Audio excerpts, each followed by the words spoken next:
All right. Hey, hello, and welcome back to another live paint and chat. It's February the 19th, another Wednesday, middle of the week. Already so tired. Anyway, thank you guys all for joining us. I see that the chat has already been lively, and I gotta say I'm loving all the good vibes happening in there. Such pleasantries. So I did want to, if I can get up to the top here. So Jay Alex, I see you're one of the first to be here. Thanks for being here. He and I have been playing Dust here in town, which has been fun, and I've gotten a lot of practice this last weekend, so I'm looking forward to trying some new things, we should say. Alurian, welcome. Good to see you. Viper Taha, thank you for joining us. Eric, nice to see you. Mr. Pilak, welcome. Shayla Bang, welcome. Samuel, appreciate you joining us. Good sir. Hey, Todd. Yes, I am looking forward to wildly speculating about Warcaster. I have a few things. I actually made some notes before I started so that I could try and remember everything, because a few things have happened. It's pretty cool. Paul, thank you so much for being my wonderful moderator and staying up so late. Jan Scott, welcome.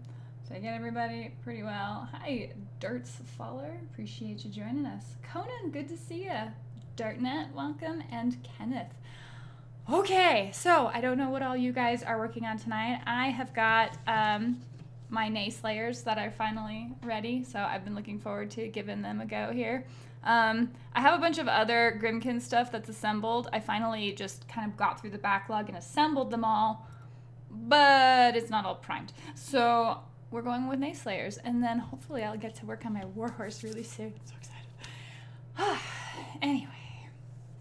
Jay, am I going to do more battle roast? Yes, I will. Don't worry. Anyway, so tonight this is about painting now. So I just got back from Genghis Con this last weekend. So that was up in Denver, technically Aurora, Colorado, which is just a suburb of Denver. As far as I can tell, Denver's spread out to absorb many little suburbs. And so Donnie and Andrea, who run the convention, invited me out. And it was really fun. I got to bring my Dust stuff, brought some Kill Team, which nobody there was playing, so that just sat there. But and then I had my War Machine stuff, which was all Grimkin this go around. So I got in a really good game with a guy who showed me the new Oblivion book, and I actually really enjoyed the scenarios out of that. That was a nice change of pace. We did the one where you have like these villagers in town, and the Infernals are trying to take them, and I'm trying to stop it. And it was this great battle of Grimkin versus Infernals, which is perfect, right? So anyway, we didn't get to finish the game because everything was going really slow, but that was more my fault. And so yeah, it was really fun. And then I spent the rest of the day, or the next day, playing a bunch of Dust. So I got a lot of practice with my little Spetsnaz models, which was really fun. And I got to fight against mercenaries and a little bit against the USA. And the Mythos army was there, but I didn't get a chance to fight it, so that was the whole thing. Dan, welcome. Hil Miranda, Cadoran Crusher, Queen Mother of the Grimkin, Lord Commissar of the Albuquerque Eagles 999th Legion of Doom, Empress of Wednesday. My goodness, that's a lot of titles, but I really appreciate all of those. Empress of Wednesday Night Paint Chat. All right. What else have we got here? I'm glad that you like the battle reports, Jay. And it's been nice this year. I've gotten a lot of practice getting back into War Machine, and I'm looking forward to doing some reports. And I think I've shown you guys some stuff before. I've got some 3D printed stuff in the works to kind of hopefully bam the tables up a notch, which is what I want to bring to you guys.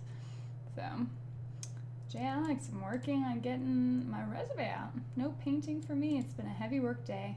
Oh, well, I hope the opportunities reveal themselves to you, and that you get to relax too, because people can sense burnout.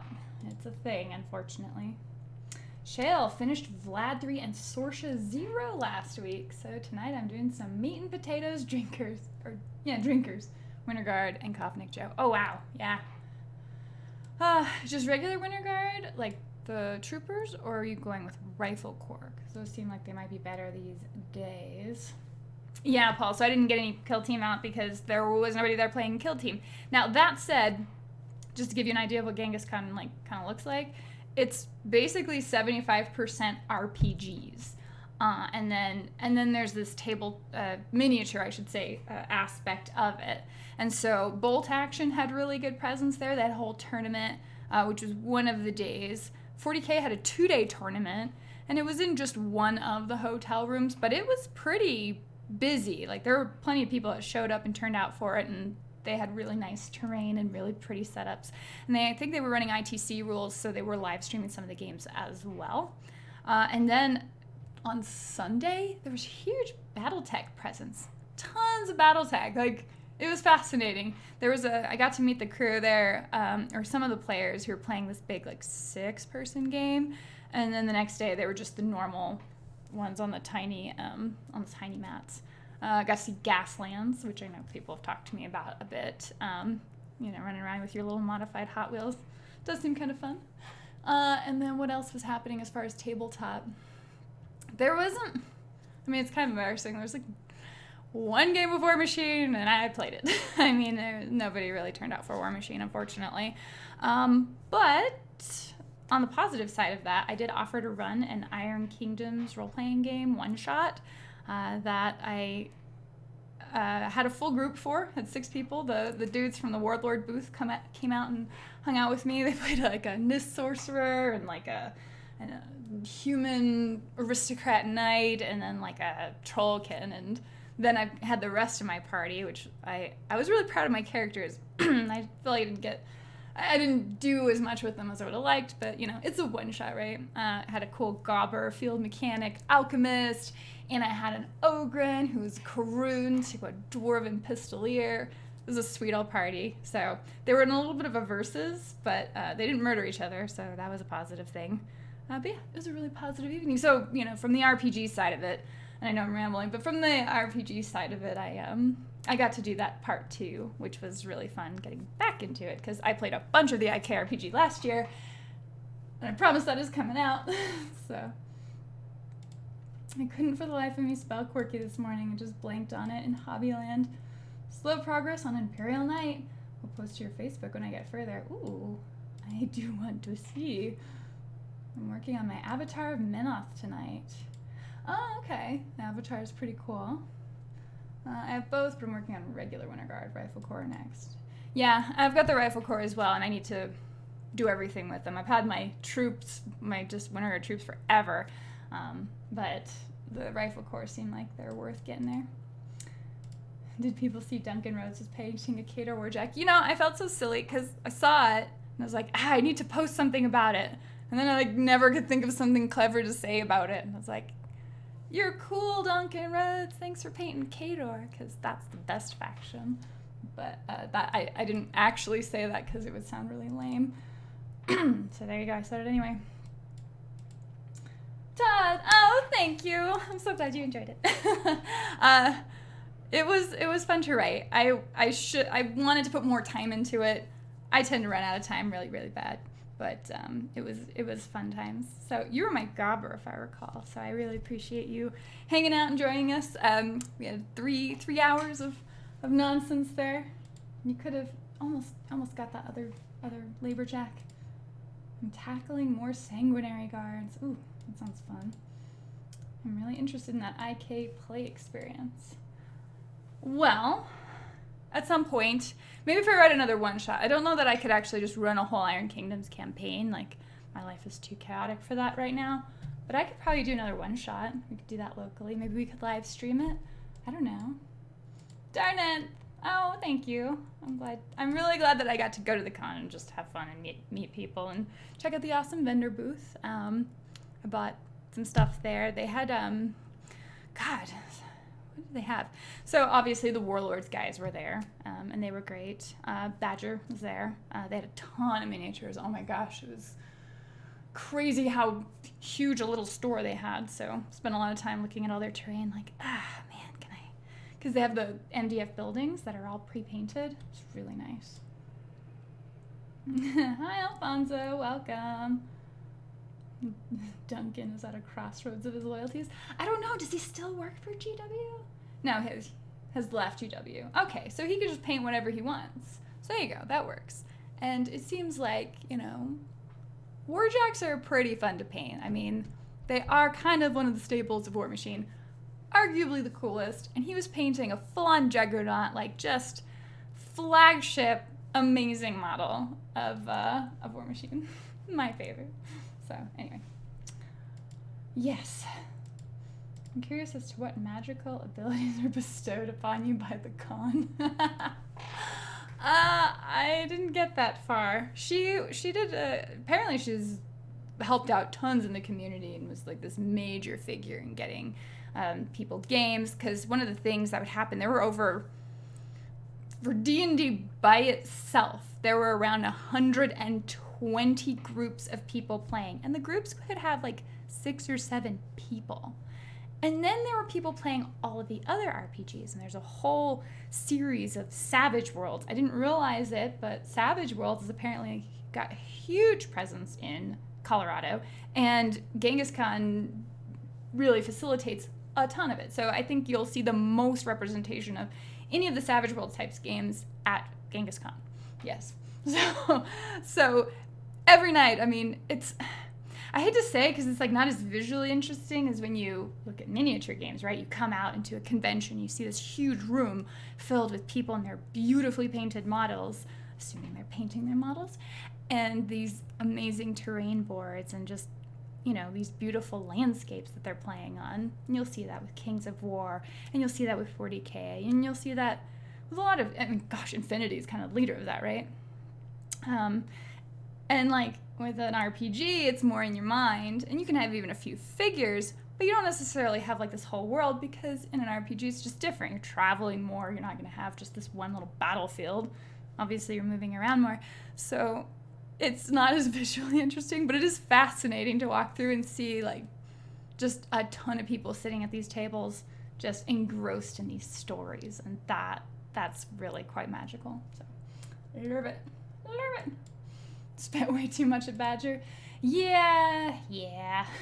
But you know, they've got good stuff, and it should last you. I'd totally be down for a one-shot. If you will run the IK one-shot, I will put a group together. All right. This would have to be post-Adepticon, so April and on. Let's figure something out. Darren is still at GW. I don't know if Darren's painting Warjacks, but I hope so. Maybe in secret. GW's loss of Duncan has left Mr. Two Thin Coats was the best bit of their painting guide. If Duncan has left. Oh, yeah, for sure. If Duncan left, it's GW's loss. Well, I mean, they're these amazing painters. They'll come in and out. I'm sure they'll, he might come back, or he might do freelancing. You never know. In other GW World news, it looks like Warhammer World is getting a Primaris statue.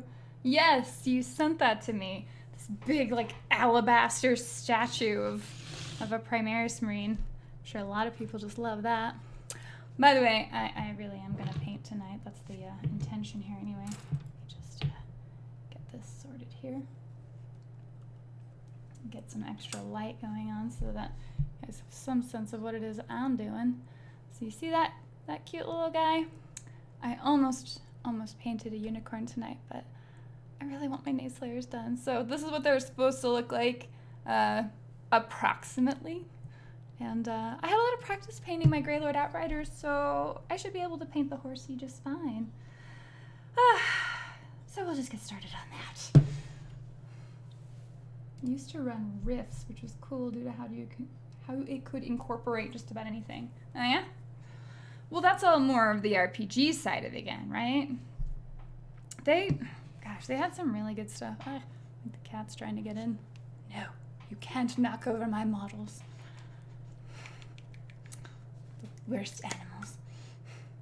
Oh my gosh, I'm sorry, I'm acting like a weirdo, but I swear there's a stray hair that's on my arm somewhere and it's really distracting me. So, ho-hum. I've got a few things to share, but I really should get a little bit of paint on the brush, right? We're gonna go in, hopefully it's not sacrilege, but we're just gonna go in with a little bit of color on this little dude here, with the Citadel Kislev flesh. This one has more of a darker tone. And yes, this little imp guy is naked. He's a gremlin. And I apologize if you hear my annoying cat.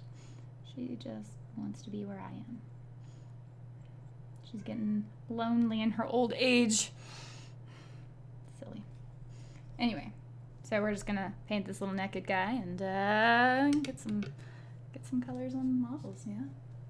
Alright, got her on Conan. Thanks for popping by, man. Okay, definitely remind me, Jax. Thank you. The statue will be of Duncan Rhodes posing like Atlas holding the Earth globe above his head. It wouldn't be like whatever world Age of Sigmar takes place on? Wouldn't that be a little more apropos? I don't know. Anyway. So, congratulations. This is all speculation because I haven't been following that news, but if Duncan Rhodes left, I certainly wish him all the best. And I hope he enjoys that lovely Cater Warjack because maybe, I don't know if he's just painting it, but if he's playing, then, you know, he's got a good faction there. Never mind the fact that I'm sitting here playing Grimkin. I do love Grimkin, though. They are so fun to play. So, like, I love, obviously, my Cater, right? They're just my serious army. And this is where you get, you know, you're constantly figuring out what kind of synergy you want to have in your army. And then Grimkin, well, that's what you do when you want to have a laugh and you're just playing and you're like, I don't know, these guys don't even have a melee range until they charge, so I guess I'm just gonna charge. And so the amount of chaos makes me very happy. Ooh, and they can get the Primal Archon, which looks amazing. Speaking of, so I got to fight against the Oblivion. I got to fight against Infernals this last weekend. I think it was Mike who played the game against me. He had really beautiful terrain as well that he brought himself. And, you know, it really made the game really pretty, right? And, yeah, Infernals are tough. They have got, it seems like it's a particularly expensive collection because you get all your marked souls, which are probably going to come from just other armies you've played. And then you're constantly pulling out new demon beastie things. And there's a lot of ways to keep them on the board. There you go. Naked Imp coming right along.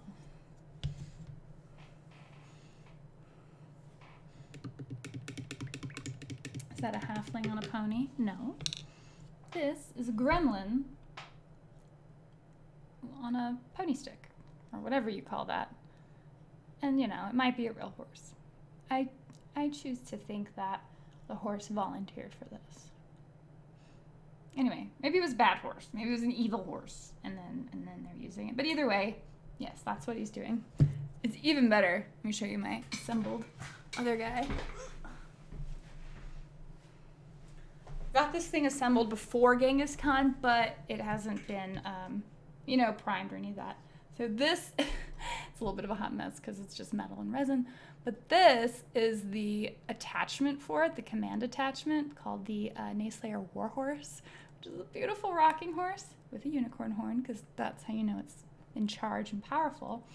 And it's got like 3 gremlins hanging off it, riding it. This dude's got like a spear going after it. This one, you know, he's holding a little shield. This guy's charging forward. It's a really fantastic model. And it's, of course, completely ridiculous. And it's so not ready to paint, so unfortunately. Come on, zoom in. The thing keeps wanting to zoom in on my paints. But the detail is fantastic. Look at that resin work, man. So, I've been staring at a lot of gray models. But it's assembled. He's charging forward. And so he'll go with the Nayslayers, and he can make them all fall down where they can't be targeted by ranged attacks, which is extremely useful. So, I love it. I love it. Imagine if you were to say, that's too bad that GW has seen so much turnover. It seems like they're kind of in a really good place right now. I wonder if I mean, I guess the pressure, like you said, has got to be there. Can't imagine being the face of a company is super fun because you've got to do that all the time, right? You don't really get your own creative input to do your own thing if you feel like trying out a different game, for example.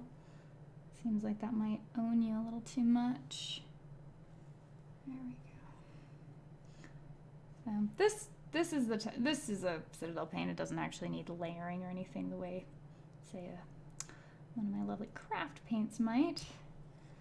But I'm just making sure I do have coverage on everything, and then we can paint in the brown underneath, I guess. I don't know. Working on it.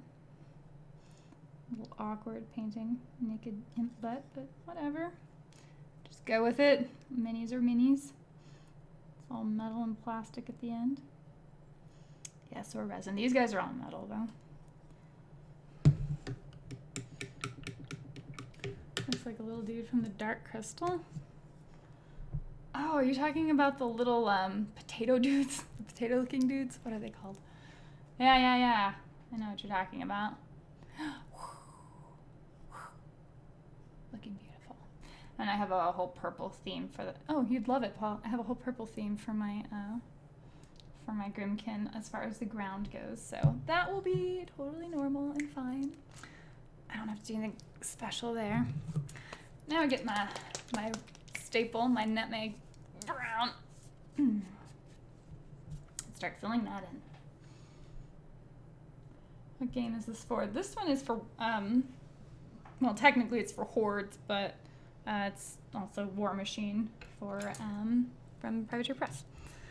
So this game is the war game Hordes, and this is the faction known as the Grimkin, which come from the world of Urkane to try and save the fools of Kane from their own destruction. Not that anybody on Kane really had any idea. Like, how are you supposed to know when Thamar goes making a deal for you and offering up your soul 900 years later? Awfully rude of her, but, you know, Thamar wasn't really known for being considerate. She's probably one of the most selfish characters in all of the lore, if you think about it. Her entire ascension was based on her own selfishness. But that's cosmology, don't mind me. There have been some beautiful Archon models coming out, which I will show you in a moment, because I got a gift and I want to share it with you guys. Still have to paint his leg.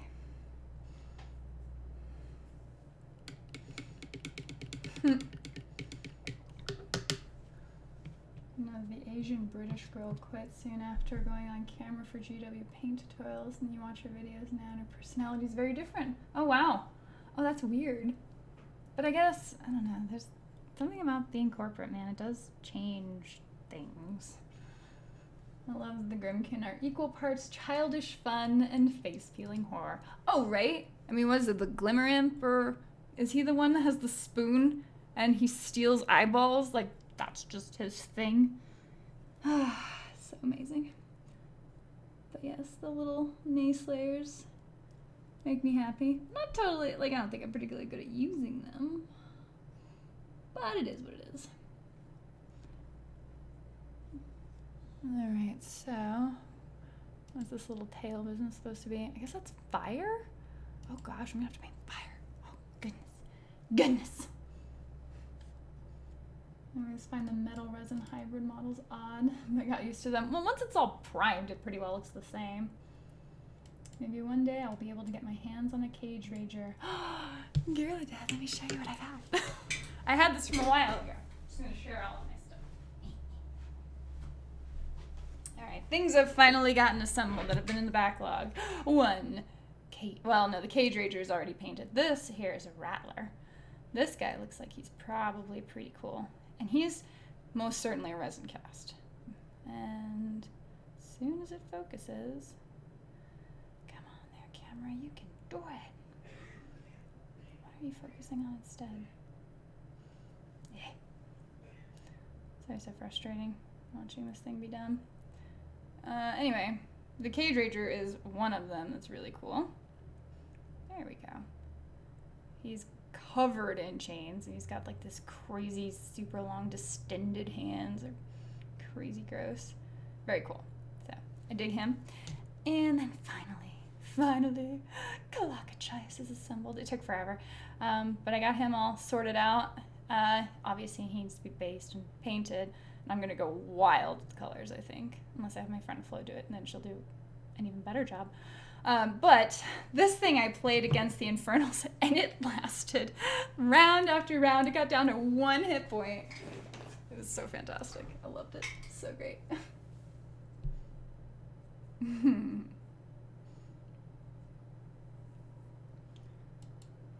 Let's see here. Did any metal resin hobbies say with their tanks the tracks were heavy metal and you had to pin them to the resin body? Yeah, that stuff's never great. The old Sister of Battle Exorcist was that problem where you had the plastic, because it was a rhino kit, I think, and then you had this huge heavy chunk of metal as the thingy, as the organs that also were the missiles, yes. And so the model would end up doing a wheelie due to the weight discrepancy because it was all on the back like that. So yeah, that was super fun. The mini would be so much easier to paint if the rider and horse were separate. Yeah, they don't really come that way. It's actually a whole model, and the only part you assemble onto it is the arm. So it was just easier to do it this way.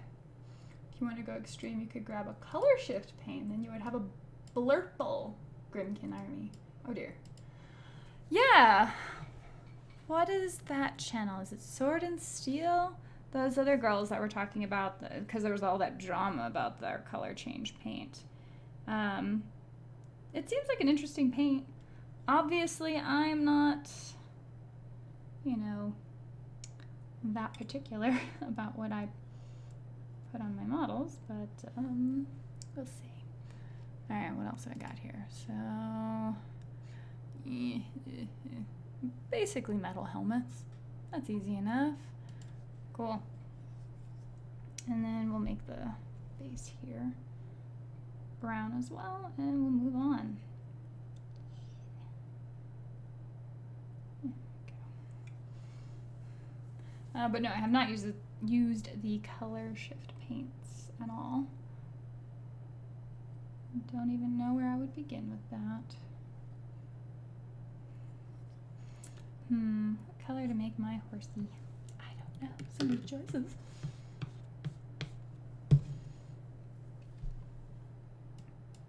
Ever painted the Green Knight? The Green Knight. Nope. These paints that Miranda are using, which would you use in Europe that are equivalent? He has those big bottles of Vallejo Artist acrylic paints, and you didn't. I'm sure your Vallejo acrylic paints will do better than anything I'm using. Get the coverage that you did from their mini paints. Say, I'm asking because I'm going to paint terrain. I don't want to spend hundreds. Oh, yeah. So I don't know if that. I would assume they're probably pretty regularly available. Literally, like, go to the craft section of any department store and look for the cheapest stuff, because on terrain it doesn't matter at all. So go nuts. Just seal it at the end. Shouldn't he be cutting hearts out with a spoon? No, they're eyeballs. Yeah, it's. Chains. I had to completely redo the chain on Vlad's flail last week. Aw, sadness. Your boys better do something good for the neighborhood. Press the like button for this lady and know that that's a strong word, lady, but I guess we'll have to stick with it. Okay.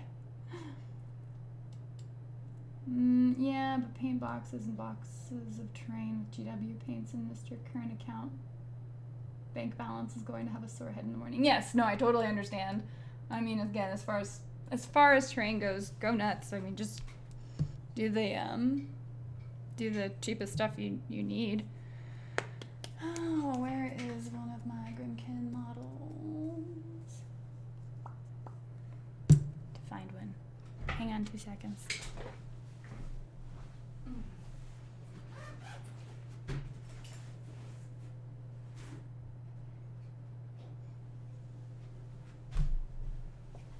Oh, there we go. So here's one of my cage ragers, and you can see this is the purple base I've gone with. Focus on that part, Mr. Camera. That'd be cool. Maybe? No. Keeps wanting to focus on all on the paints behind me. Anyway, if you can see the color, it's pretty dark. And then he's got a little bit of purple in his skin and stuff. This is one that my friend Florinda did. She's fantastic. So I'm just happy to get paint on models. But she's pretty busy with a lot of other stuff. I think she's painting some Tau right now, and she's about to get a bunch of men off dumped on her. So, is what it is. Green Stuff World here really dropped the ball with that color shift paint censorship. Oh man, that seemed like it was a hot mess. I don't know why they did that. Yes, great. Gates of, I will never say it right, Gergovia? Is totally spot on though, as far as, like, yeah, you'll get sort of a grainy texture with it. A lot of times it doesn't matter for me because I'm putting a wash over it, which tends to smooth it out. And then in the case of terrain specifically, it really doesn't matter at all. Okay, so that'll be a purple I put in there. See, true, but I only buy the separate colors of what I really need. Yeah, and that's always a good way.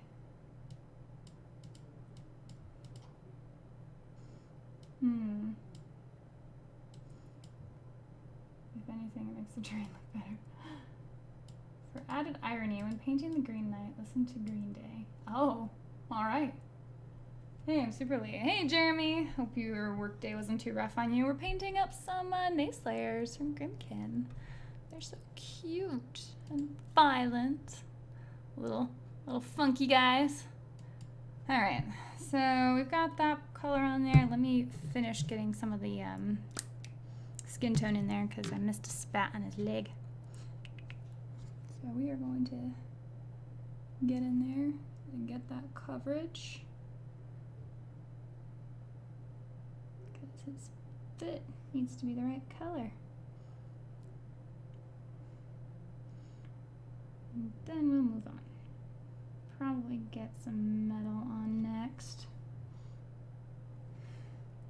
You know, Jeremy, I've been taking slowly advice of people over time on the modeling stuff, and I try to keep in mind where you talk about painting from the lowest layer up. I don't always remember, but I try, and that's because of you.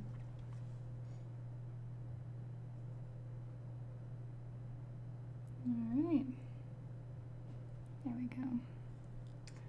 And in a few minutes here I'll show you another cool thing that happened, and then we can, I don't know, pop into some wild speculation on Warcaster. So I haven't seen the dev thingy from today, so I'm behind already because, I mean, I got home and just had enough time to get ready to do this, so. But I did read the website, so I'm at least that much awares. Painting this little dude's booty. There we go.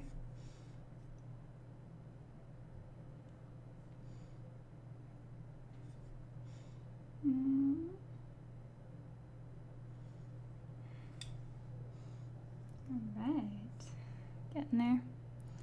I do find myself really enjoying this paintbrush mostly. It's got a longer bristles, but it really kind of, it's weird because it's a little bit of a bigger brush, but I like the control. I can really get into some of those weird corners and crevices when the model is assembled, because most of the time I'm going to paint it with the model fully assembled, just for ease. So there we go. He's got his full coloring in there. All right.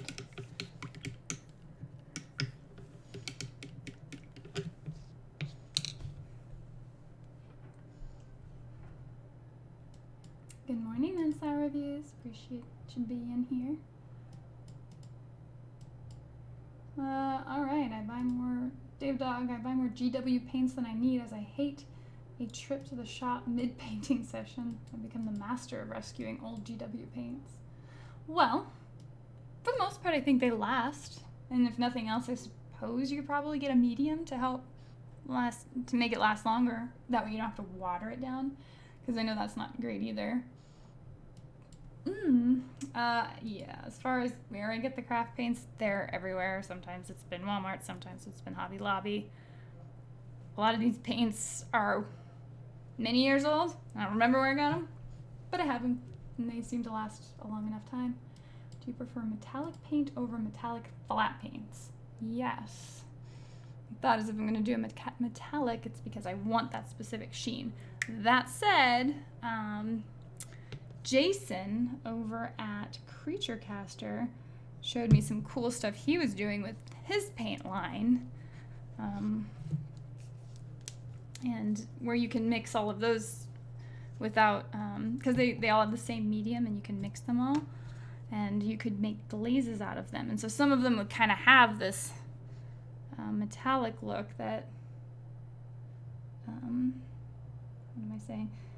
Would have this metallic look that was actually more subtle. I don't know if it's flat necessarily, but it was subtle. Alright, so we're just going to get some, speaking of metallics, I'm going to get some metal on this guy's head. Because obviously he's wearing a helmet for safety. That's what you do. You're going to charge into battle riding a pony stick.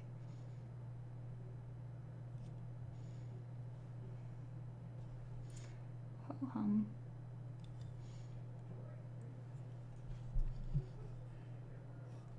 So yes.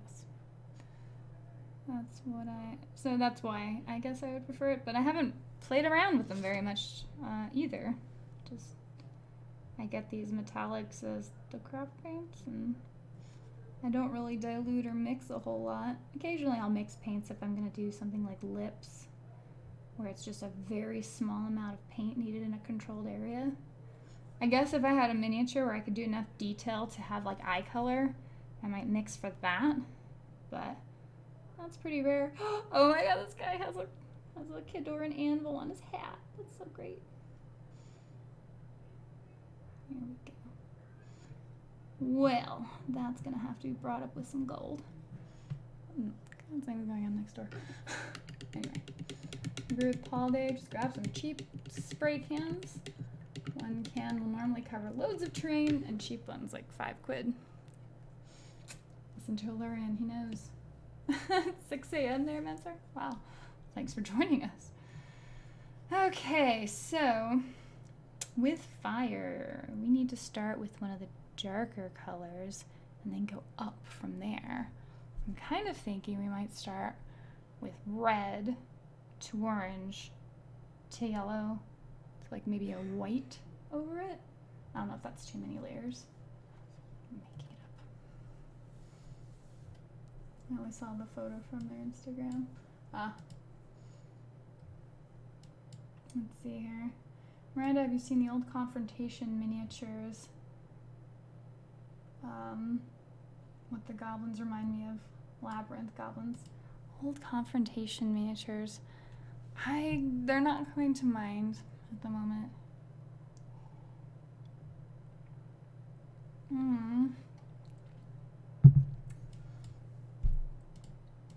Alright. I have some real mixed feelings about those Warcaster models. Hopefully it's just the color scheme. Yeah. We'll see. I worry about their factions for Warcaster. It's always the main draw for me for a game. Right now it looks like generic space dudes 2, 3, 4, 1. Well, for what it's worth, devil's advocate here, one of the common problems or complaints, I guess, cited about War Machine proper is being locked into specific Warcasters and their story and their, their plot armor or whatever you have with it, their whole personality. It's all built in. It's kind of nice for people newer to games, but when you've been playing a while, that's where GW does do really well, is having customizable models that will represent what your character wants. So I think that they're giving players that option. I think overall that part is fine and is probably a positive thing. And I just do not have enough information to comment on a whole lot of it. As far as the look of it, you know, it's sci-fi. It's very bright sci-fi. And I guess it's sort of taken, I mean, from what I could gather from like the destruction of the world by the Infernals, but there's still Warcasters and magic, so like I don't really understand what that price was, if like magic was ever supposed to be lost. Like with the Infernals coming and wreaking havoc,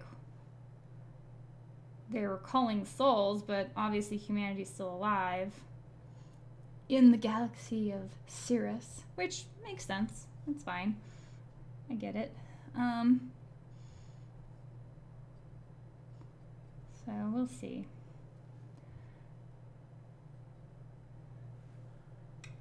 Yeah, we get to see everything. Let's see, there's definitely a family resemblance between War Machine, Confrontation, Chronopia, Warzone, Leviathan. Fair enough. The thing is that Sector Imperialis terrain for Warhammer 40k is more detailed than you think. Almost like basic European cathedrals. So Sector Imperialis stuff looks really, really good. But I think Illyrian's right that you can get away with a lot with just rattle cans, because you can pull up textures and stuff out of that pretty well too. And what are you basing it all in? Like stone gray, some sort of metal, maybe a metallic. There are some rust effects on there. Get a texture spray. I mean, you can do a lot.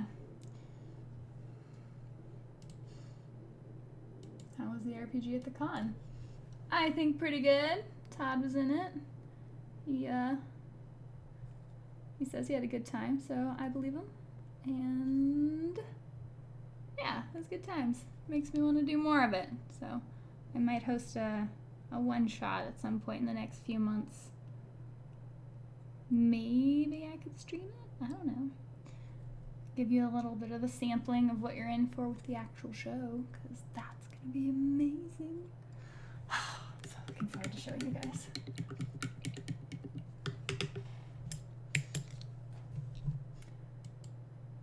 Let's see, as I stated before, I attempted using Vallejo Artist Acrylic Paint on an orc truck, and it was a disaster. The paint pigment wasn't dense enough. With hindsight, I should have airbrushed it. If you already have airbrushing talents and skills, and it seems like that would be really the way to go for any sort of terrain stuff. Your paint's going to be more expensive, though, because you can't just throw cheap, like, craft paints into an airbrush. I feel like that might be its own disaster.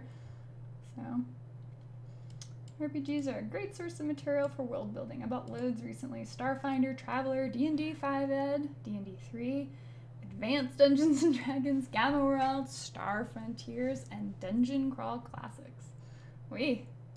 Look of Warcaster reminded me a bit of Infinity. You know, a lot of that's in the colors, because they're thicker models for sure, but it's a totally understandable statement. So I think we're going to get some red on here. I'm going to paint some fire red.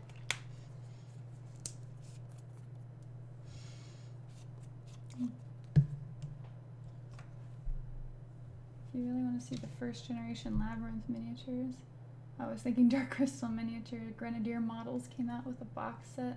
Huh. Interesting. The RPG world is very interesting. Dungeon Crawl Classics is like say a Gonzo style RPG, which looks really fun with all the modules. You know, that's really what I want to see a little bit more of. I'm hoping that we see some resurgence of after Warcaster. You know, it's their new game. They're going to be kickstarting it, so you'll be able to see its popularity right there, which is always kind of a nail-biting thing to do, but you know, they're giving it to the fans, I guess, and so I know, I mean, who am I kidding? I'm gonna freaking be backing that thing. Just, I want to see what they make, you know? But I want to see them come back to the IKRPG. Yeah. And yes, Paul, I agree. A lot of them do look fairly Infinity-like. as far as a sci-fi, but I would argue again that it is primarily the really bright colors. It looks a lot like their Monster Apocalypse stuff too, as far as that level of vibrancy in the color scheme. There's a Mutant Crawl Classics for post-apocalyptic, and it's a spin-off of Un-American? Crawling Under a Broken Moon. Interesting. Miranda, have you used Maya weathering powders? They're not really a powder, they're almost like a powder, they're more like a makeup. They have some beautiful rust effects. I've seen that, I know what you're talking about, like they're pigments basically that you're just putting in there. I haven't messed with that. I feel like I would make a hot mess of that. But, what was it, Adepticon last year? Somebody in the 30K room had shown me their tank, and they put all these really pretty rust effects on. He said that it came off, though. Like, it was really messy, and it would smear off even with sealer. I don't know. So I haven't messed with it beyond that. All right, we need some orange. So, bust into my collection here. Cheap paints. $10 worth over here. No, that won't work. No, that won't work.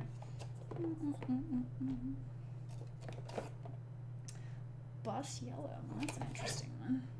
Yep. Come on, don't I have an orange somewhere? Surely I do.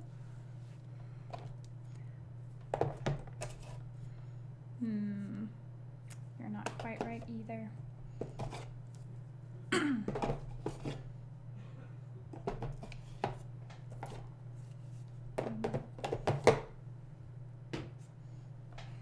What do I have?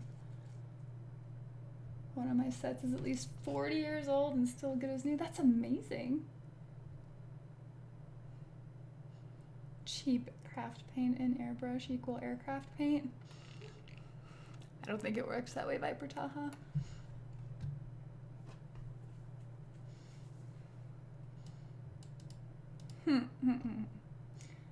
Miranda, you can use craft paints through an airbrush, but you have to send it properly. Is that just the medium that you have to mix it with, like thin it out enough for that?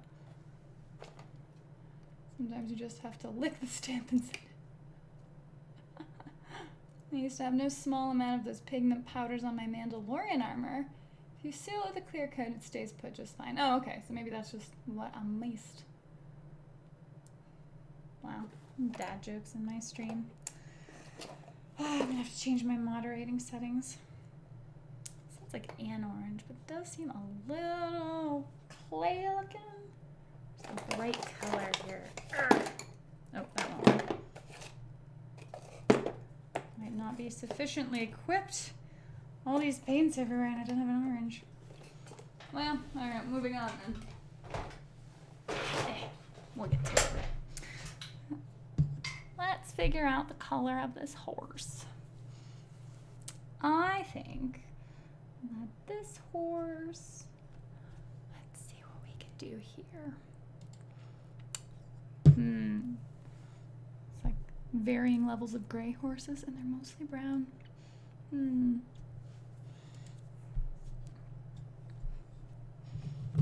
I think we're gonna bring out my favorite little wrought iron color. Go black. Sorry, Paul, I'm glad you got back. Oh, you had a problem finding orange too? And it was the one you found was neon orange. Oh my goodness. Ermagerd. Alright, so this paint is really dried out. But I really like the color. Again, it's like my off black. It's so perfect. But yeah, it's a little chunky. So we're going to get that black. And then we're going to have to paint gore on the horse because, well, you know, they're really authentic in the world of Grimkin, so. But like I said, the horse volunteered, probably. It's probably fine. Oof. Keep your brush wet. That's always a helpful thing as well. I've been looking forward to painting my nace layers for a long, long time. It's nice. Nice to be able to get there. So I don't know. Warcaster looks interesting. I like the idea of customizing your Warcaster. Now, one of the things is there's not a Warcaster on the board because the idea is you're the wizard, right? And so that means that it's you utilizing your resources, the, what did they call it? Arcanum stuff. I nicknamed it Arcanescence, there you go. So you utilize your Arcanescence, which is your resource tool, to gain control on the battlefield. And so if anything dies, you know, you're technically thousands and thousands of miles or light years away, and you're more disengaged. It's more like a simulation in your own experience. So it seems interesting. It's very sci-fi, so we'll see how they do it. Makes me a little sad because I really do like the world of Kane, and I don't like the idea that it's been destroyed. That genuinely makes me sad. You're just hearing like Kylo Ren kill the past. I don't know. I like Kane. I've learned so much about it with the IKRPG, and these damn Infernals are ruining everything.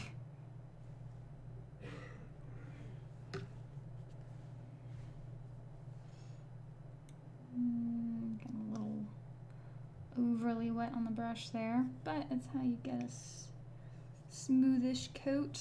And you'll see there's some streaking that happens with this paint, so you've got to multi-coat it, otherwise it doesn't quite look right. But again, it's that off black, it's just the color I'm going for. Then everything here is going to be gross and gory and gross. Basically red with a black wash, but whatever. Do a palomino. I reckon that a sandy color you use would make a nice caramel base color for one. That's a good idea, Lauren. Grab that. Beasts of War is weird. You can't even read their comments or posts on their website unless you subscribe. Well, they have a paywall, I think. I will do a palomino. I like that. I've been trying to get a mutant minis for Gamma World, and it's been tough. I had to resort to Warlord from Strontium Dog / Judge Dredd minis. Oh, somebody was freaking demoing like the Judge Dredd miniature game at Genghis Con. I didn't demo it, but it looked freaking neat. The models were fun. Reminded me a little bit of, like, the whole setup reminded me of Zombieland, or not Zombieland, Zombicide. But it looked like it was probably a pretty fun game. Alright, I'm gonna get that on there. Not worried too much about the hair itself because that's going to be actual black. Shouldn't affect things too much, other than to look distinct from this off black that I'm using for said horsey. We'll see. There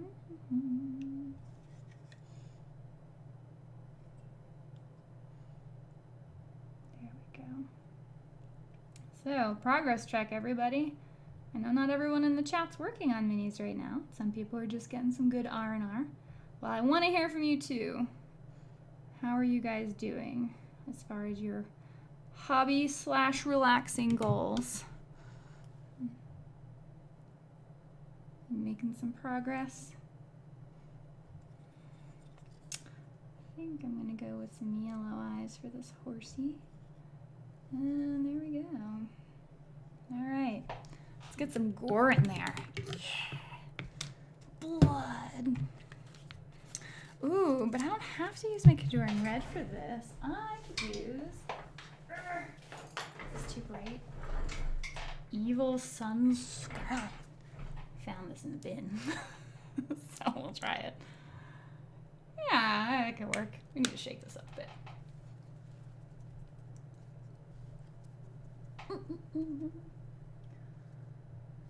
Shoot, I have 2 copies of the original Chainmail at start of D&D. My goodness. Yeah, it reminded me of Ender's Game too there, Mickey. The only thing I'm unsure of with Warcasters is it says 20 to 30 models. I thought it sounded more of a 10 to 20 model game. No, this is designed to be a full-on war game. It's not a skirmish game. Like, they were specific about that one. Jay and Scott, I also served under George Washington at Valley Forge. Wow, that is pretty old. Yes, Miranda, some people make their own airbrush thinner using alcohol, water, and dish soap. He asks what this soap is. It's for breaking the tension. Other mediums. Holding out hope that eventually they're going to pull an Age of Sigmar revamp on War Machine. It's a good setting with nicely defined factions. It just needs a fresh start.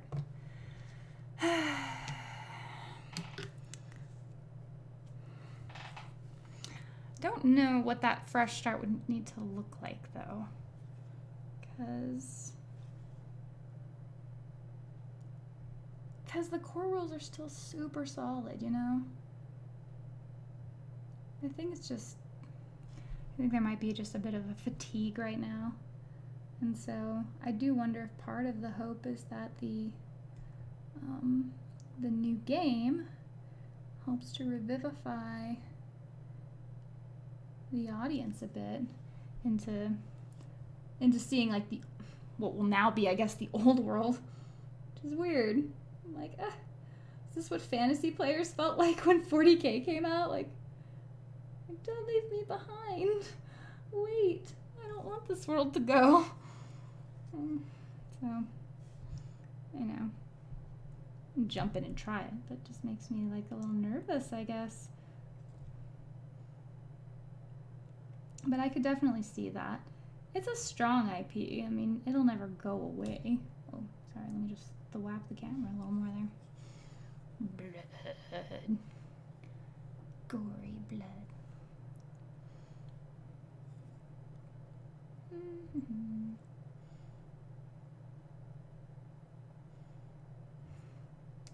Guess I can probably throw a little bit of pink in there to look more fleshy, huh?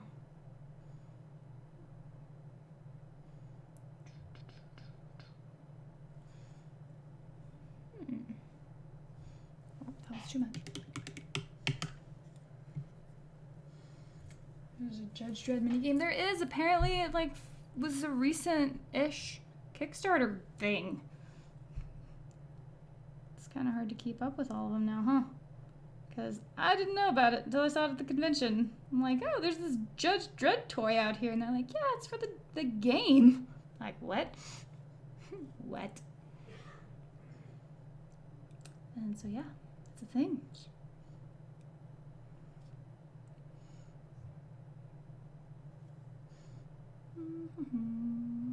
Go, get a little bit more red in there. Yeah, that was Drew with Judge Dredd. He was really cool. Nice to talk about painting. Nice. I like the Judge. Yeah, so, like, I think just do a Google search for it. You'll probably find it. I am writing my thesis. Not much relaxing for me. Well, Diego, what is your thesis about? Sounds like, I mean, it's got to be something you got a passion for, right? In order to keep up the energy to do that amount of research.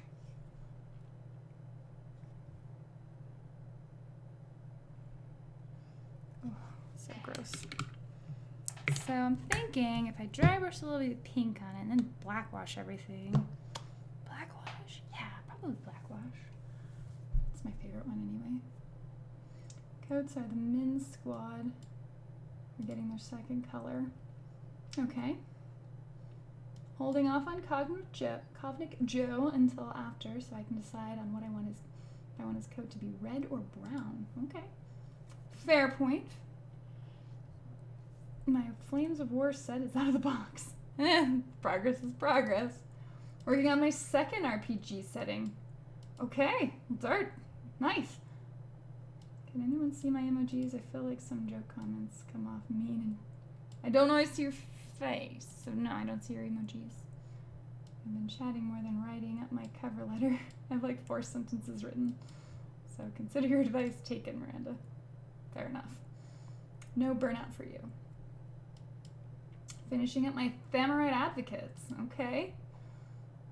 Miranda, for the gore, use Tamaya clear red tint. Makes an awesome blood. You're gonna add a touch.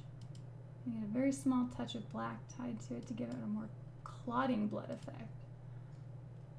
I don't have access to that stuff right now because stores are closed, but I'll keep that in mind. I should pick up some of the Tamaya. So I'm just gonna take a detour here because obviously I've been horrendously distracted anyway.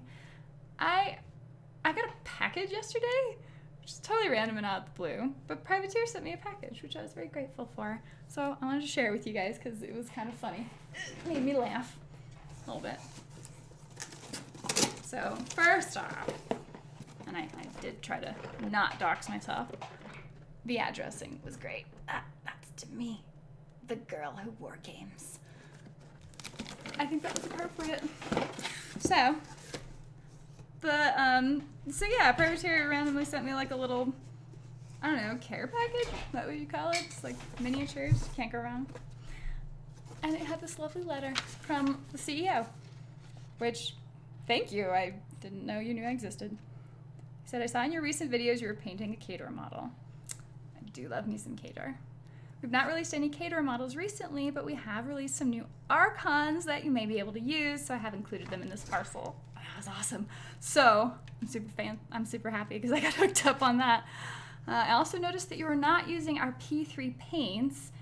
If you do not prefer the P3 paint range, no worries, but if you'd like some of the selection for me to use and feature, let me know.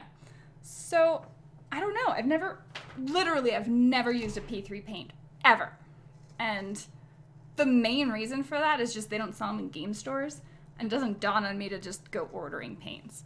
And I think I've seen them occasionally at conventions, but if you're deciding between like the new model or paints, you kind of go with the model. So yeah, he sent me some sweet stuff. I got a couple of mini crates. This one's great because I actually missed it before I got signed in with the whole mini crate thing, because I'm on mini crate, but I finally got the Grey Lord Taskmaster with the little puppy. So I have a puppy. See right there. And I'm sure I'll paint the Taskmaster, but the puppy's getting painted first. So, you know, that's happening. And you guys might remember this from a few weeks ago. I got Fenris, baby Fenris, little Fenris, another dead horse. I've painted so many dead horses. Anyway, since I already have this model, I figure I'll do a giveaway for it. And that way, one of you awesome people can have a Fenris model. That's exciting. Now, okay, these are the really like cool things, right? So the Archons are one of the new, shiny, beautiful models because it turns out they've been upping their model game and they've gotten pretty fantastic at this point.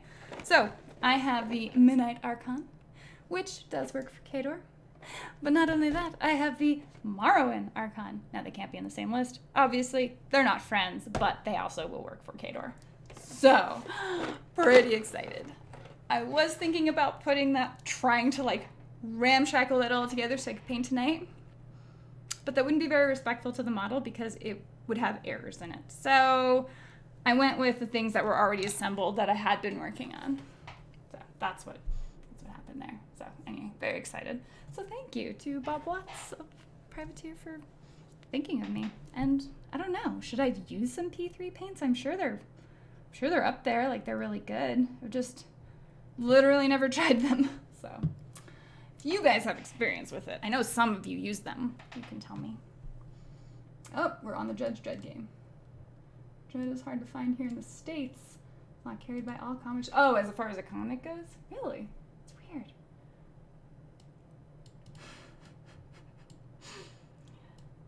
Formula P3 paints is good stuff. All right, well, I'm going to trust Chris Bello. You know what you're talking about for sure.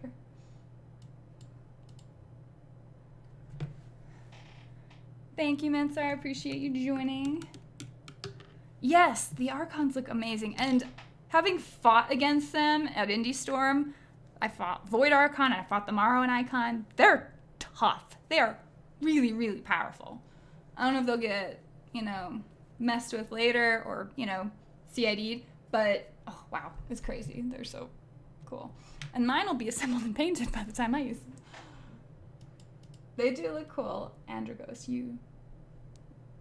they do an amazing job. I'll just tear one of them because now I'm all excited. And yes, I do want to paint my models, but I also am hanging out and I want to show you guys stuff. So, all right, here is the Morrowind one. Ooh, in the spring-loaded box. So, check it out.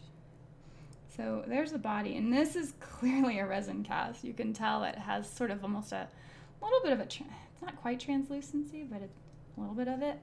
And check out the details in there. There's actual filigree carved or sculpted into the model. Of course, you've got the folds of this cape falling down. You've got the side pieces of armor. Here's one shoulder right there. The other portion of it, this probably needs some cleanup, but there you go. There's the shield of Morrow, which has the Morrowind symbol on it. You'll also see that symbol on the Inkaridion if you are an IK RPG fan. I have not sorted any of this out yet, so literally I'm just opening this for the first time.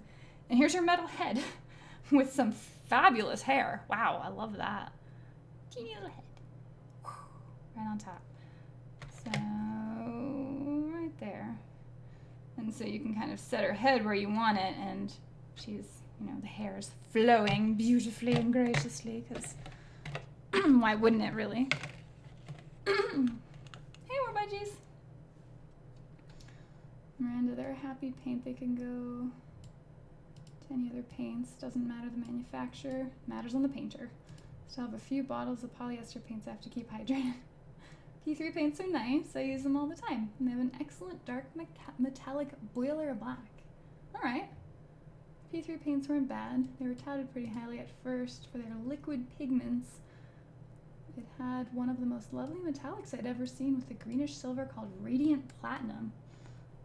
I'm just hearing like good things about it then. Alright. So you're saying I should reach out and be like, hey, I'll totally use it. But can I paint a whole model just using P3 paints? That'll be the trick, because I'm very gregarious with my paints. Like, everybody gets to join in the fun for me. So. They're super nice. Note they do have thicker, more satin gloss finish to them. They stand in contrast to Reaper Vallejo model paints, and they're a bit more shiny than GW paints. Yes. Why a metal head? It's a thing. Her spear's metal too. Slightly bent. It's okay, we can fix this. There. Just real easy on that. Straighten that nicely out. So her arm, where she's stabbing you, is also metal. And that arm is, yeah, there we go. Now everything is actually keyed. So you have more of that kind of look to it. So this fits in just one particular way. That's not bad. And then these wings, whew, enjoying those. Nice organic wings. Need a little bit of cleanup there. Again, this is straight out of the box. But yeah, there's always a mixture, and I don't understand enough about the process. I know when I was pouring resin, like, there's just some, well, with resins you can do undercuts though, so I don't know. The head seemed to just be the thing that was going to be metal. So you are going to have a little bit of a top-heavy issue potentially with it. One can say that hair and head is pretty metal. Dad jokes will always win you points in my stream, just so you know.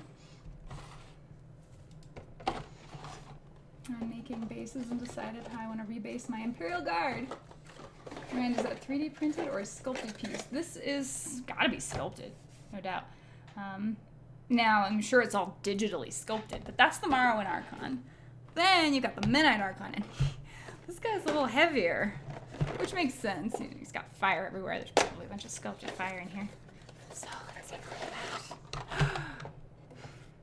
Spring-loaded boxes again. Ooh.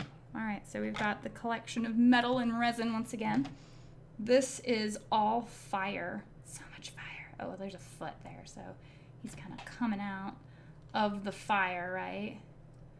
So, say that's how that goes. And then you've got these massive wings. Ooh, you can check out the ingates on that. So that is clearly poured into a happy little resin mold there. So yeah, be careful taking that out. Obviously, I'll use an X-Acto knife for that. But the actual piece itself, you can see the fire detail is quite nicely done. Very, very, that looks really fun to paint. I have to really work on my fire effects. He's got a fiery mohawk. He's got that midnight mask. Of course, the Iron Cross symbol of Minath. But wait, there's more. This sword has fire all over it. There's a sword in there. See, you can see the blade. It's just covered in fire. I don't even know his rules. And he's also got a flail, which means he's got at least 2 attacks. I'm sure they all do. I mean, the Archons aren't super cheap, and they have specific limits to them. So, now that thing. That's pretty fantastic. Oh, I see Paul. There's weird codes. Yeah, the emoji thing's kind of weird. So excited to see the Grimkin Archon next year. I wonder how it's going to look. Like more scary and horrifying, or more like a children's angel toy or something? That's an interesting question. So the Warhorse was a newer one, and it's more in the line of, you know, Twisted Child's Play. And then there's the Piggyback Officer, who's also more silly. I could see them kind of going more with a silly, whimsical look. It's not like you're lacking dark and dreary models. I mean, Crix comes out and it's like, I'm more eviler than the, I don't know, Legion thing. And it's more eviler too. And Legion's going to have a whole bunch of stuff coming out this year. Given the fact that it's a more serious faction in that regard, I suspect they will want to change gears and say, okay, now we're going to take a breather and we're going to do something more whimsical and fun with the Grimkin. So, but I agree with you. I'm totally looking forward to all of the new Grimkin stuff. That said, they can still take a Primal Archon, and those things are beastly, completely crazy. So, I think it'll be fun. Ah, man. I do so love all the toys. I'm behind again on assembling my minis, but it's happening. It's so happening. Ah. Don't forget P3 also has ink you can use for washes. Oh, yes, that's a good point. I'll be finding the courage to print my first mini with my Elegoo Mars resin printer soon. Ooh, oh, nice. Now, is that something you're modeling or having modeled, or is it something you found on like Thingiverse and you're just going to see how detailed you can get your resin printer to work? Because I don't have a resin printer yet. I have a filament printer, and that's primarily for terrain, and it's been fantastic. I don't know, I'm making stupid things, but anyway. The resin stuff it seems like a pain because there's a lot of maintenance. If you're not using it, you have to make sure it's super clean, and then there's the fumes problem, so you want to probably put it in like a garage or someplace where you're not breathing it in. But it seems like the detail is really solid there. Goriness. Pink. There we go. Let's get a little fuchsia in there. He's on fire. He is fire, baby. Yeah, the Midnight Archon's pretty solid. So, they're all really good. I fought against, I mentioned it, but at Indie Storm, I fought against the Void Archon, and that thing was mean. 5-inch entropic force BS, super annoying. It's like, I don't get entropic force unless I play Grimkin. Grr. So, that was the whole thing. So, I'm kind of trying something right now, so bear with me. I know this is like a bright, bright bubblegum pink. I do want some flesh tone in there to look a little bit, not just like a plain, boring red. There's actual texture in here, and we do need to bring it out a bit. So we're going to try it.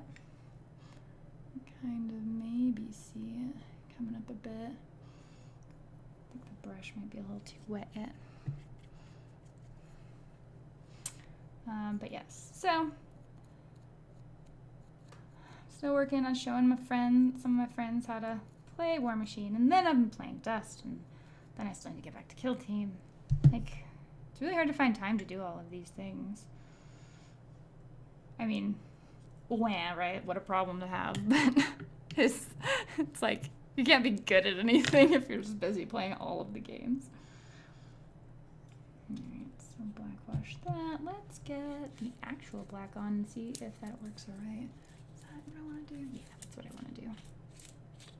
Maybe I can get most of this guy done before we completely stop for the night. One thing I've discovered painting my blood letters, Drakenhof Nightshade Dark Blue actually seems darker than Null Oil. Null Oil does more recesses, Nightshade does more staining. Oh. You see that?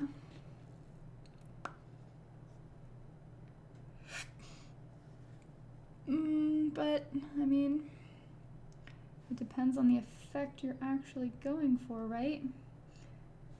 Because the thing I like about the Null Oil is how thin it can be, and yeah, like you said, it's filling in the shadows and the recesses, and so it's bringing out a bunch of detail on a model that theoretically you've already kind of gotten your main colors on. Now, I know there's a lot of love for Sepia and Agrax Earthshade, and yes, they're perfectly fine as well.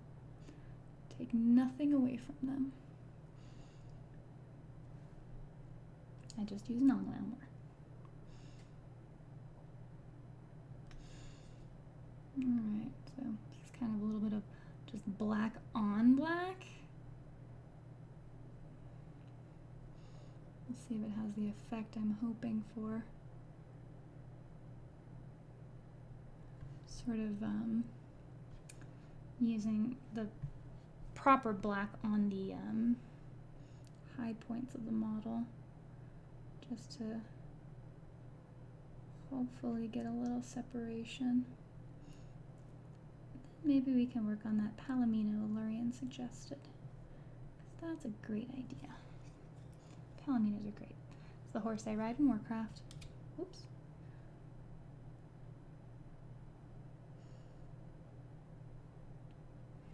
Probably really hard to tell from just the camera giving the one focus point, or its color balance isn't quite right anyway.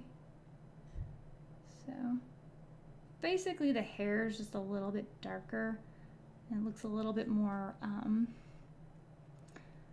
I guess like sweaty, like stuck to the horse, to just sort of give it a look of being separate from its actual skin.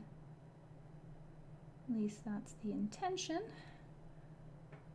Let's see if it works.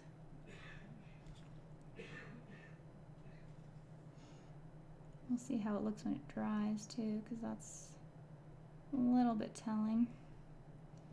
But the black should be distinctly enough different. Maybe you can tell. You can see the black hair from the skin itself, then that should be kind of an indicator that it is giving you a bit of a separated color. And then of course I'm covering my hand in paint, because that's what you do. I'm buying STL files and printing. Okay with 3D Studio Max and ZBrush for modeling, but not minis. It's very important that you have eye skin protection. Yeah, for sure on the resin stuff for sure. Nitrile gloves, eye goggles, 3M breathing mask with vapor filters. Yeah, all of those things. That probably is part of what keeps me kind of away from it too. I'm just not bad at being super careful. I mean, and I've done my fair share of resin pouring where I nearly like poisoned my skin. Not exactly something I'm super excited about. There's that mustard.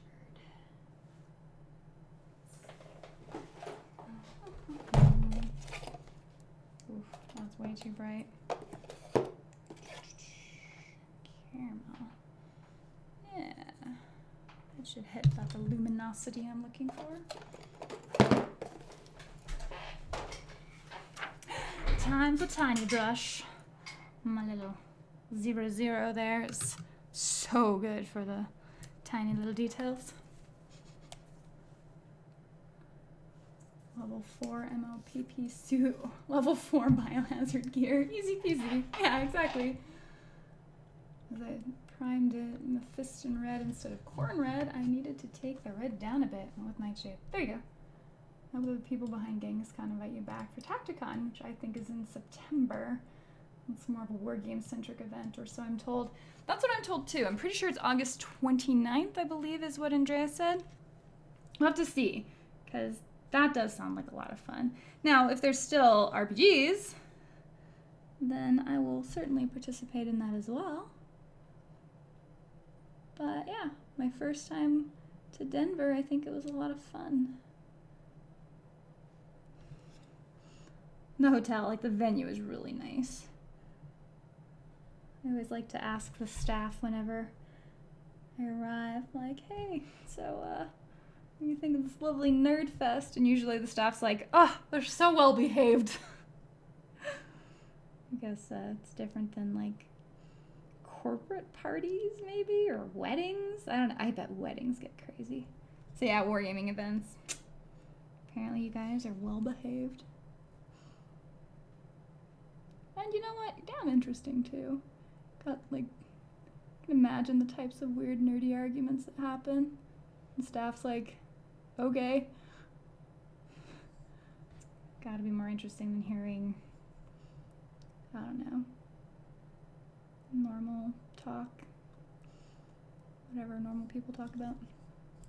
I'm just not multitasking this well, sorry. We are getting yellow into this horsey's eyes. Ooh. Well, it's dead, you see, so its eyeballs are going to be up at the top. But they're yellowed eyes because they're jaundiced a little bit, yeah. Just need to make it even. But yes, it would be fun. Are you planning to go, Todd, to Tacticon? Would you be partaking in any of the actual wargaming stuff? Would you be playing any War Machine? Or perhaps Warcaster, since it'll be out at that point. Ooh, that'll be interesting. I wonder if there will be any sort of premiere. I wonder if anybody will be running any sort of premiere over there. Wonder if the local War Machine people will come out for it.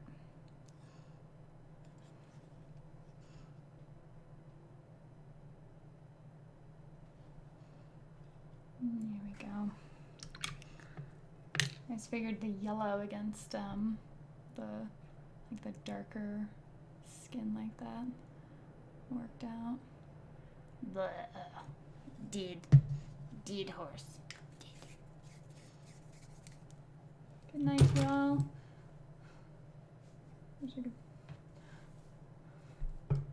We could night, and all we could night. Oh, a good night. Just keep your brushes clean and upright. There you go. Thanks for coming by. I appreciate it. Hopefully by Tacticon I'll actually have some playable armies for a few games, so fingers crossed. Alright, well, maybe I'll see you there. That'd be pretty solid. Pretty thin. A little bit of black. What do I do with it? Oh, there it is.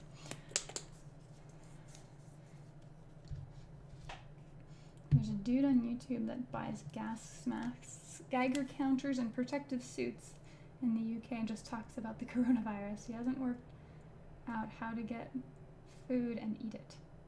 That seems like that should maybe be step one. I've played Conan Exiles. It's literally step one. Then you learn about how to fabricate entire dresses and stuff from twigs and whatever. But yeah, I know there was a little bit of scare there. And that's kind of interesting, right? Because there's a lot of traveling for these conventions.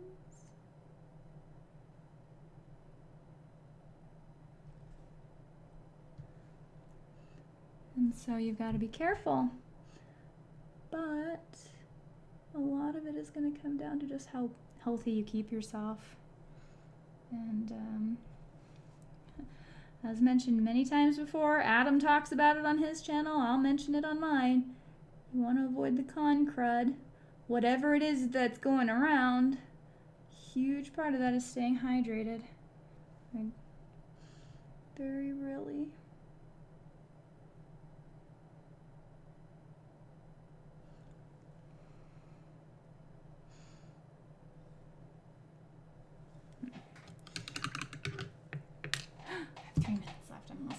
exercise done.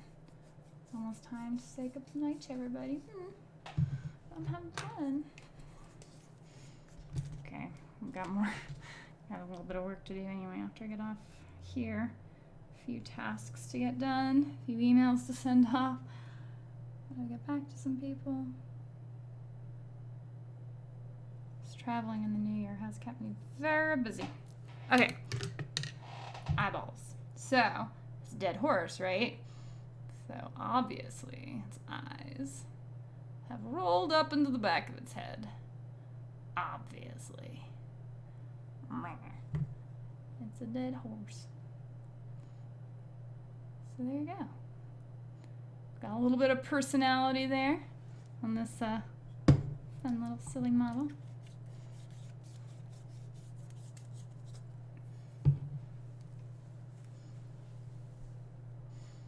Safety in the event of a biodisaster.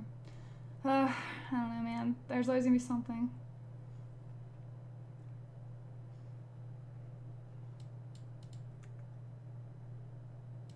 It's nap time in the land of Australia. Will you enjoy, Lorian? I appreciate you coming by. Oh, really, Paul? Oh, man. Staying hydrated at Con in Phoenix is on expert mode in 3 layers of fabric armor plus 115 degree heat. Yeah, but inside it's not that hot. Like generally they blast the air conditioner. Here in the US, we've set up 6 military posts if it gets that bad here. Yeah, a lot of the rest of the world has had time to kind of prepare. So hopefully it's not, a huge pandemic that wipes out 2/3 of humanity. We're just hoping. Yeah. Well, on that bright note, I think I talked about all the things I meant to talk about. Mostly. We didn't have enough wild speculation on Warcaster. We should do that next week. And I'll actually listen to the stream. I can catch up on it. And, yeah, I'll tell you guys all about it. That horse looks like it just smoked something. It is decapitated. I don't think that's a fair thing to hold against the horse here. Keep your hands clean. It's a little harder. Now touching door handles, and then you're grabbing food and shaking hands and touching models, and that's a much harder thing. I guess you can just keep the little liquid stuff that sanitizes your hands. Whew, all right, evidently I need a nap. So thank you guys for hanging out. We got a little bit of progress, obviously not a whole lot, because I have 5 of these guys. But Horsey's coming along, and I want to work on my warhorse next. So I'm going to get through these so that I actually do it. Have a great night, and yeah, get some rest. Take care of yourselves. Remember, try not to burn yourself out there, J. Alex, and everyone else. All right, bye.